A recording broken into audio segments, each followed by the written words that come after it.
Kwento Kaluluwa.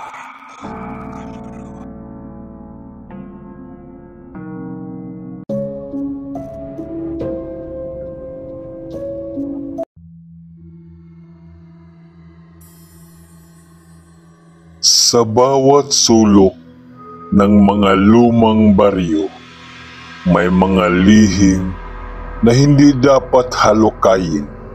May mga kaluluwang hindi matahimik at may mga multong naghihintay lang ng susunod na biktima. Ito ang kwento ng isang bahay na dapat ay iniiwasan, pero may isang lalaking hindi makinig. Si Ramon, 37 anyos, isang construction worker, 3 buwan nang walang trabaho. Desperado na sa pera, nang inalok siya ng kapitbahay na bantayan ang isang lumang bahay sa may liblib na bahagi ng baryo. Simpleng bantay lang daw, sabi ng kapitbahay. 3 gabi ka lang roon, malaki ang bayad. Dahil sa hirap ng buhay, pumayag si Ramon. Sa pagdating niya sa lumang bahay, pagpasok pa lang niya, naamoy na niya ang asukal na nasusunog na parang halong dugo. Ang sahig ay lumang kahoy na may mga kalmot at bakas na parang may hinihila papasok sa mga kwarto. Habang nililibot niya, napansin niyang 5 silid ang nasa ikalawang palapad. 4 dito ay may numero sa pinto. Ang ika-5, walang kahit anong marka at napapaligiran ng mga lumang dasal na nakaukit sa pader. Unang gabi, bandang 12:00, may narinig si Ramon na parang gumagapang sa kisame. Mabagal, parang mga kuko na humahagod. Tumingala siya. Yung alikabok sa kisame gumagalaw na parang may nagtatapisaw sa taas, at doon niya narinig, Buksan mo. busis ng babae, mahina, malapit mula sa ika-5 silid. Sa ikalawang gabi, habang natutulog si Ramon, may biglang kumakalansing ng kadina sa hallway. Pagbukas ng mata, nakita niya ang babaeng nakaputing duguan, nakatalikod, nakatayo sa pinto ng silid na walang numero. Mahaba ang buhok, basa, tumutulo ang itim na likido sa sahig. Hindi gumagalaw, hindi huminga. Saka ito dahan-dahang tumingin sa kanya, at doon niya nakita wala itong mata, puro butas at dugo. Ngumiti ito, at ang ngiti niya ay umaabot hanggang tainga. Sa ika-3 gabi, nag-impake si Ramon. Papaalis na dapat siya, pero bago siya makalabas ng kwarto, may malamig na kamay na humahawak sa bukong-bukong niya. Hinila siya papalapit sa hagdan. Kumakadyot siya, sumigaw, pero mas malakas ang puwersa. Doon niya nakita mula sa ibaba ng hagdan, umaakyat ang babae, nakaluhod, para bang nabali ang mga buto nito. Gumagapang, mabilis, parang hayop. Tumalon ito. Sinakal si Ramon. Kinamot ang mukha niya. Naramdaman niyang pumapasok ang kuko sa balat niya. Hinuhukay ang pisngi niya. Dumaloy ang dugo. Sinubukan niyang lumaban at natamaan ang ulo ng multo. Napalayo ito sandali, pero hindi iyon sapat. Habang nagtatago, napadpad siya sa ika-5 silid. Ang silid na walang marka. Pagbukas niya ng pinto, may 5 bangkay na nakaupo sa sahig. Nakapusas, nakadilat ang mata. Puro lalaki. Puro halatang pinaghihirapan bago pinatay. At nasa gitna nila, isang itak na may pangalan Ramon, para bang matagal nang hinihintay siya. Mula sa likod niya, may malamig na busis. Ikaw na ang susunod. At doon siya hinatak ng isang napakalamig na yakap at parang libu-libong kamay ang sabay-sabay na kumakapit sa kanya. Huling narinig ni Ramon ang sarili niyang sigaw bago nagdilim ang lahat. At hanggang ngayon, may dumadaing na boses gabi-gabi mula sa ikalimang silid.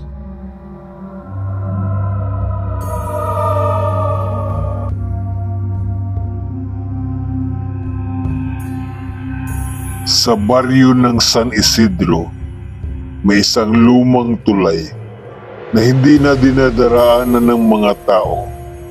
Walang street lights, puro kalawang ang bakal. At sa ilalim nito, dumadaloy ang itim na sapa na amoy bulok na laman. Ayon sa matatanda, may multong nagbabantay doon. Isang nilalang na pinatay ng brutal. Mahigit 30 taon na ang nakalipas pero hindi naniwala si Leo.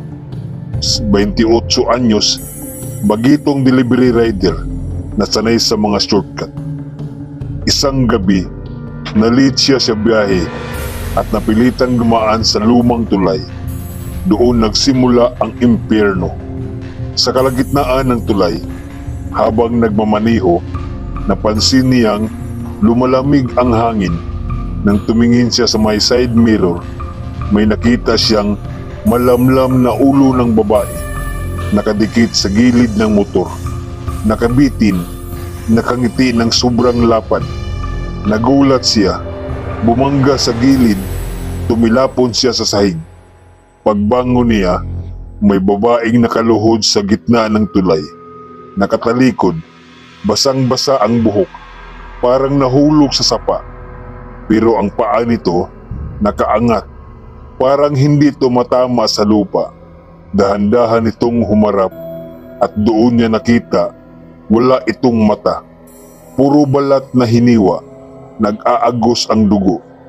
Ang bibig nito ay parang kinarb gamit ang kutsilyo. Hindi makagalaw si Leo. Lumapit ang babae. Nakalutang, mabilis, parang dumudulas sa hangin. Bumulong ito sa tenga niya. Ibalik mo ang mukha ko. Tapos, marahas siyang hinawakan sa ulo. Ang mga daliri nito, mahaba at matulis, parang kalawangin na pako. Narinig niya ang habang dinidiin ito ang mga kuko sa sentido niya. Sumigaw siya ng malakas, pero walang lumabas na tunog. Para siyang nalunod sa sariling takot. Habang tumatakbo papalayo, narinig niya ang mga tiyanak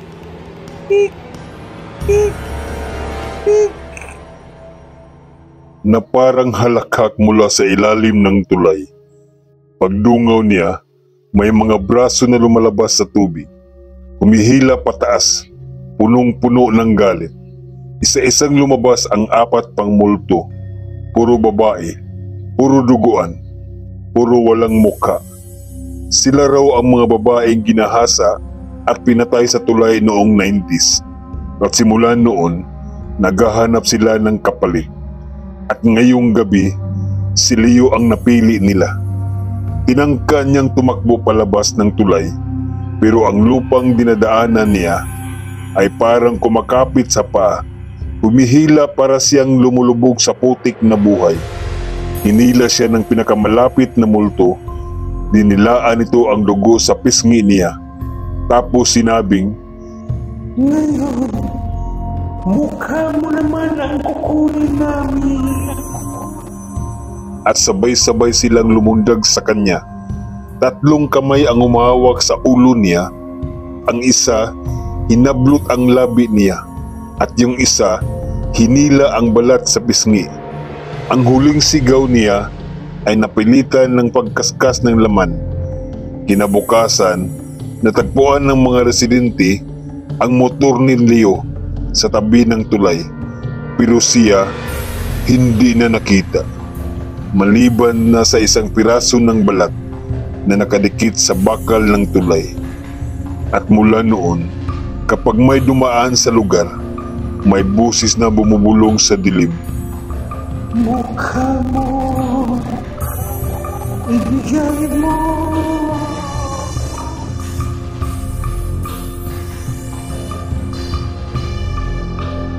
Sa isang baryo sa Quezon, may maliit na creek na tinatawag ng mga taga roon na ligid-ligid. Tahimik, makipot, puno ng lumot at punong kahoy. Pero walang batang naglalaro roon. Walang matandang naglalakad at walang naglalapit kahit tirik ang araw. Dahil sabi nila, doon nakatira ang kaluluwa ng isang babaeng nalunod at pinatay ng sariling pamilya. Hindi naniniwala si Marco, 32 anyos, isang magsasaka na mahilig sa shortcut papuntang Bukirin. Isang hapon, dahil sa sama ng panahon at pagod, dumaan siya mismo sa gilid ng creek at doon nagsimula ang bangungot. Habang naglalakad, napansin niyang pabaliktad ang agos ng tubig, pataas, hindi pababa, parang hinahatak ng hangin. Nabigla siya nang biglang sumulpot ang dalawang mata sa mismong ilalim ng tubig. Maputi, malaki, nakatitig sa kanya. Akala niya isda, pero nang lumubog ulit ang mata, sumunod ang muka ng dahan-dahan. Palyadong balat, nabubulok, may buhok na umaagos sa tubig, at may ngiti itong mahaba, makapal ang balat sa gilid. Parang binibinat papalayo ang bibig. Unti-unting umahon ang babae mula sa tubig. Nakasuot siya ng sirang bestida. Punong-puno ng lumot ang mukha at liig. Pati braso, may nakalubog pang lubid na nakatali. Mukhang binuhat ng tubig ang katawan niya, pero hindi tumutulo ang tubig sa kanya. Parang tuyo ang balat ng parte niya maliban sa buhok. Tumigil ito sa harap ni Marco at buong lamig na nagtatanong, Bakit ka nandito? Hindi makasagot si Marco. Hindi niya maalis ang tingin sa butas sa dibdib ng babae na parang ginagamitan ng malaking kawit. Bigla itong sumugod, mabilis, parang nag-teleport. Hinawakan nito ang braso ni Marco, nag-iwan ng itim na marka, parang sinunog ang balat. Narinig niya ang tunog ng crack mula sa kamay ng babae. Ang braso nito ay baluktot, pero ginagamit pa rin na yun para hilahin si Marco papasok sa tubig. Sumigaw siya, nagpumiglas, pero mas malakas ang multo. Hinawakan nito ang mukha niya at inidiin sa tubig. Malamig, parang nagyiyelo ang dugo niya, at habang lumulubog, may mga kuko na kumakalmot sa balikat at likod mula sa ilalim. Habang nakakulong sa malamig na tubig, nakita niya ang iba pang mga mukha, mga taong nalunod noon, pero sugatan, puro nakadilat at puro may hawak sa lubid. Umikot sila sa paligid ni Marco, tawang-tawa, lumulubog ng sabay-sabay. Tapos narinig niya ang busis ng babae. Lahat ng pumasok sa teritoryo ko, hindi na makakalabas ng buo. Hinila siya pababa, mahigpit, mapurol ang mga kuko, pero malalim kumalmot. Umagos ang dugo sa tubig, naghalo sa lumot. Nang akala niyang mamatay na siya, nagkapawala siya ng isang malaking bato sa gilid ng creek at itinama sa ulo ng babae. Nalaglag ito sandali. Nakalabas si Marco sa tubig, pero pag-ahon niya, nandoon na ang babae sa pangpang, nakaharap sa kanya. Ngumiti, mas malawak, halos mapunit ang buong muka, at sinabi nito, Babalikan kita hanggang makuha ko ang huling hininga mo. Tumakbo si Marco pauwi, duguan, hingal, nanginginig, nabuhay siya, pero sabi ng mga kapitbahay, gabi-gabi may babaeng nakatayo sa harap ng bahay niya, basang-basa ang buhok, may ngiting punit at nakatitig lang sa kanya hanggang sumikat ang araw.